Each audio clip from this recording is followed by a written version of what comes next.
আজকে যারা আমাদের বালি আদিবাসী মধ্যপাড়ার টিচার কোথায় গেল আমাদের? হ্যাঁ, আমাদের বালি আদিবাসী মধ্যপাড়ার যারা স্টুডেন্ট তোমরা আছো, হাসবে না, কথা শোনো মন দিয়ে।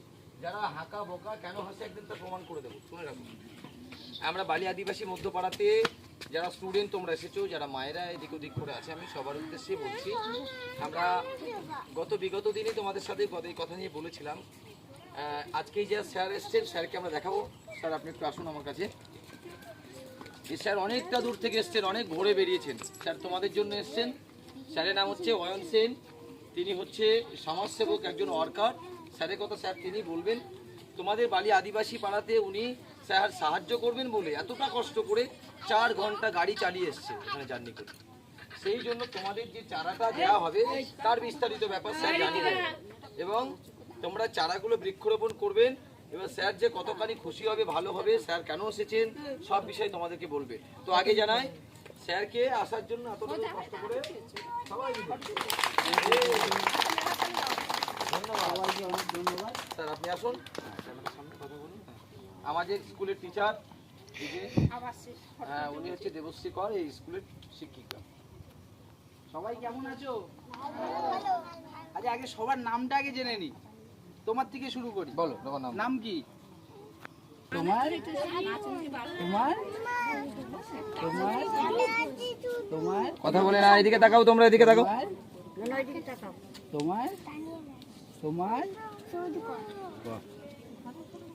কুই বাবরি কুচকি। তোমার নাম কি? তোমার কি করছে দেখবে? তোমার নাম কি? তোমার নাম বলে দাও। তোমার কি? হাত বার কর, নাম বল।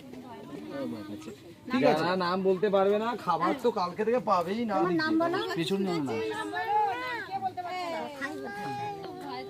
আচ্ছা, শুরু করা যাক তাহলে। আমরা কেন এখানে এসেছি? স্যার এদিকে আসবে। বাচ্চাগুলোকে আমি দেখাই।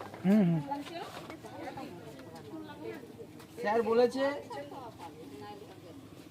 আমাদের একটা মোটো আছে, মানে উদ্দেশ্য হলো 10,000 গাছ বাঁচাবো এবং 10,000 গাছকে আমরা রক্ষা করব।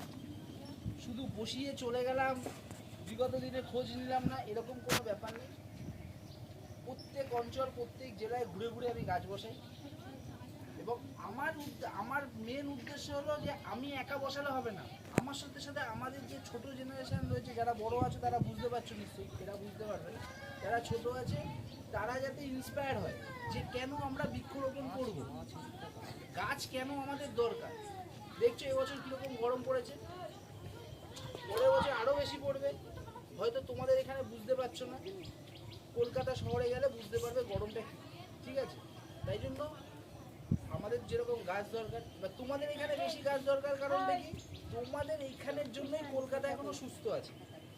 যে সাইক্লোন আসে, যা বাংলাদেশ থেকে যেই ঝড়গুলো ঢুকছে, সেইগুলো কিন্তু বাধাপ্রাপ্ত হচ্ছে সুন্দরবনে এসে, তারপরেই যে কলকাতায় ঢুকছে। তাহলে সব থেকে বড় দায়িত্ব কাদের? তোমাদের। সুন্দরবন যদি সুস্থ থাকে তাহলে কলকাতা সুস্থ থাকে। বুঝতে পেরেছো? তাহলে আমরা কিন্তু বিশাল বড় দায়িত্বের মধ্যে রয়েছি যে আমাদের সুন্দরবনকে সুস্থ রাখতে হবে। তো তোমরা সবাই চারা গাছগুলো বাড়িতে নিয়ে পুঁতবে। দিদিমণি রয়েছে, স্যার রয়েছে, চারা গাছগুলো দেখতে যাবে, এবং যার চারা গাছ সব থেকে ভালো হবে তাকে আমরা আমাদের তরফ থেকে একটা পুরস্কার দেবো। ভালো করে বুঝিয়ে বলি, শুধুমাত্র যারা এখানেই চারা নেওয়ার জন্য হ্যাঁ হ্যাঁ করে বলছে, হ্যাঁ ঠিক আছে স্যার দিয়ে দিন, আমি যুদ্ধ করবো চারার সাথে, দেখা যাচ্ছে ছাগল দিয়ে খাবে, এরকমটি নয়। যে চারাটা ছোট হোক বা বড়, তাকে তৈরি করা, যেমন বাড়িতে একটা বাচ্চাকে সুন্দর করে পোষা হয়, একটা চারাকে যত্ন করতে হবে। এটা আমরা বালি অঞ্চলে ভেবেছি, বিভিন্ন অর্গানাইজেশন বালি অঞ্চলে চারা দান করেছে, এক গাদা গাদা চারা গাড়ি ভরে দিয়েছে। আমরা এক গাদা দেবো না, একটা করেই দেবো, সেটা যত্ন করে দেবো, সেটা নিজের পয়সা থেকে দেবো, ভালো হয়, সুস্থ থাকে। একটা বৃক্ষ যদি সুস্থ থাকে, আমরাও সুস্থ থাকতে পারি। স্যার এই কথাটা বলতে চাইছেন, যদি একটা চারা বাড়িতে যে কেউ ভালো করে দেখাতে পারে 3 মাসের মধ্যে খুব ভালো আছে, তাহলে স্যার তাদের কি পুরস্কার করবে স্যার নিজেই জানে, আমরা জানি না। স্যার এরকম করে গাড়ি চালিয়ে আসবে, প্রত্যেক বাচ্চার কাছে যার মনে হবে তার বাড়িতে যাবে, কেউ এইভাবে ডাকবে, তাকে সবার সামনে পুরস্কার দেবে। এবং সেই সাথে সাথে স্যার একটা কথা বলতে চেয়েছেন, কি হলো? আমরা বিজয়নগর 10 নম্বর দিয়ে বা 9 নম্বরে আমরা যে চারাগুলো দিয়েছিলাম, কালকে আমরা ভিজিট করতে গেছিলাম, স্কুলের টিচার সহ ওখানে ভিজিট করতে গেলাম। এত ভালো লাগছে চারাগুলো, ছোট ছোট ছেলেমেয়েরা ঘিরে ঘিরে দিয়ে, আমার কাছে ছবি আছে, আমরা ছবি বন্ধ কর না, বন্ধ কর, কথা কি বলতে শোন। এইবার হ্যাঁ হ্যাঁ ওই তো ঠাকুমা আসতে, যা যা যা যা। চারা ওইখানের বাচ্চাদের, স্কুলের বাচ্চাদের দেওয়া হয়েছিল, তারা কিন্তু চারাকে যত্ন করেছে। আমরা সেই চারার গোড়াতে আবার সার দিয়ে দেবো, তোমাদের দেওয়া লাগবে না, আমরা সার দিয়ে দেবো। স্যার এখানে আছেন, আমরা এইটা ভালো লাগার জন্য দরকার হয় সার এখান থেকে আমরা বুঝিয়ে দেবো। সবার বাড়ি বাড়ি গিয়ে তো হবে না, তোমাদের কাছে দিলাম, আমরা কি সারটা তৈরি করে দেবো, ওটাকে গাছের গোড়াতে দিয়ে দেবো। 3 মাস যাবো সেই তার অ্যাকশন চলছে, সেই মেডিসিন 3 মাসের মধ্যে তার গ্রোথ নেবে। এবং প্রত্যেক 3 মাস পর পর স্যার ম্যাডামরা ইন্সপেকশনে যাবে, শুনছো?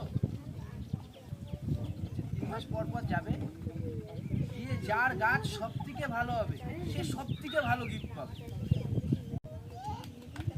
ঠিক আছে, আমাদের মূল লক্ষ্য হলো শুধু প্রকৃতিকে না, নিজেকে বাঁচতেও বৃক্ষরোপণ করতে হবে। আর একদিন নয় প্রতিদিন বৃক্ষরোপণ রোজ দিন, মনে থাকবে? সবাই মিলে বলো, একদিন নয় প্রতিদিন, সবাই বলো জোরে, একদিন নয় প্রতিদিন বৃক্ষরোপণ রোজ দিন। ঠিক আছে, আমরা গাছকে যত্ন নেব, গাছকে বড় করব, সেই গাছের ফল আমরাও খাবো, পাখিরাও খাবো। বেশ বোঝা গেল। স্যার আপনি ব্যবস্থা কি করছেন, একটা করে চারা ওইদিকে তাকা, ওইদিকে তাকা, ওই যে ক্যাবিনেটের দিকে তাকা। না না আমি নাম ডাকতাম ওইভাবে। আচ্ছা দিয়েছেন, আচ্ছা ঠিক আছে। শুভদীপ সর্দার, শুভদীপ সর্দার, ওই যে ওই ওই ওই শুভদীপ সর্দার। এরপর আমি নাম ডাকছি, নাম ডাক, থ্যাংক ইউ বলো, স্যারকে থ্যাংক ইউ বলতে হয়। সবাই থ্যাংক ইউ বলবে। এই চারাগুলো কিন্তু লাগালেই লেগে যাবে, দেখতে এরকম। তাহলে আজ থেকে আমরা সবাই সুন্দরবন রক্ষা করার দায়িত্ব নিলাম। তোমরা বলো, আজ থেকে আমরা সুন্দরবন রক্ষা করার দায়িত্ব নিলাম। আমরা যেরকম দায়িত্ব নিলাম, আপনারাও সেই দায়িত্ব নিন। আপনারাও গাছ কাটবেন না, আপনারাও পাখিকে খাঁচায় আটকে রাখবেন না। আমরা যাতে সুস্থ থাকি, আপনারা যাতে সুস্থ থাকুন, আপনারা গাছ কাটা বন্ধ করুন। ঠিক আছে, সবাই টাটা, ভালো থাকো, সবাই সুস্থ থাকো, আবার দেখা হবে। ঠিক আছে, চলো টাটা।